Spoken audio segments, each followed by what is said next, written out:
வெளிப்படையாகவே எல்ஜிபிடிக்கு அஜெண்டாவுக்காக செயல்பட்டு கொண்டிருந்த ஒரு செயலாளர் பொறுப்புல இருந்த ஒரு நபரை அவங்க திருநங்கை அதனால நாங்க கொடுத்தோம் அப்படின்னு சொல்லி கொடுப்பது இது எந்த விதத்தில் நியாயம்?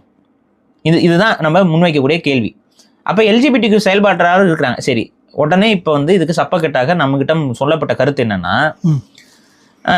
அவங்க வந்து எல்ஜிபிடிக்கு இயக்கத்துல எல்லாம் இல்லைன்னு ஒரு பச்சை பொய்ய சிலர் பேசுறாங்க. உடனே அவங்க 2 ஆர்கனைசேஷன்ல இருக்கிறத இவங்களே தான் பதிவு பண்ணியிருந்தாங்க.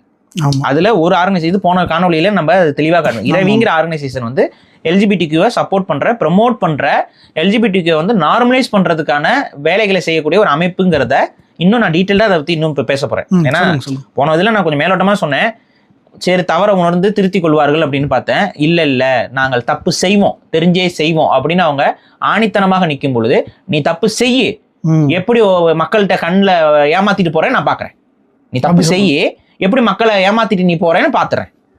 இதுதான் நம்ம தரப்புல இருந்து வைக்கக்கூடிய வாதம். நீங்க பண்ணுங்க, ஒன்னும் நீங்க செய்யறது தப்பா இல்லையாங்கிறத முடிவு எடுக்க போறது யாரு? மக்கள் தானே. அந்த மக்களுக்கு புரிதல் ஏற்படுத்த வேண்டிய இடத்துல தான் நான் இருக்கேன்.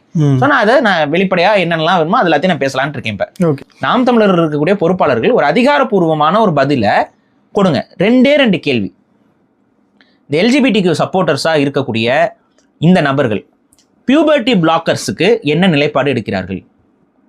இந்த 2 இடத்துல பியூபர்ட்டி பிளாக்கர்ஸ்க்கும் செக்ஸுவல் அஃபர்மேஷன் சர்ஜரிக்கும் இவங்களுடைய தனிப்பட்ட நிலைப்பாடோ இல்லை அந்த இயக்கத்தோட நிலைப்பாடோ என்ன? அது சொல்லணும், கண்டிப்பா சொல்லுவாங்களா? அதெல்லாம் இந்த வெளிப்படையான கேள்வி வைக்கிறேன். இதுக்கு உங்க கட்சியில இருந்து யாராவது ஒருத்தங்க வந்து சொல்லுங்க, இதை நீங்கள் ஏற்பீர்களா எதிர்ப்பீர்களா?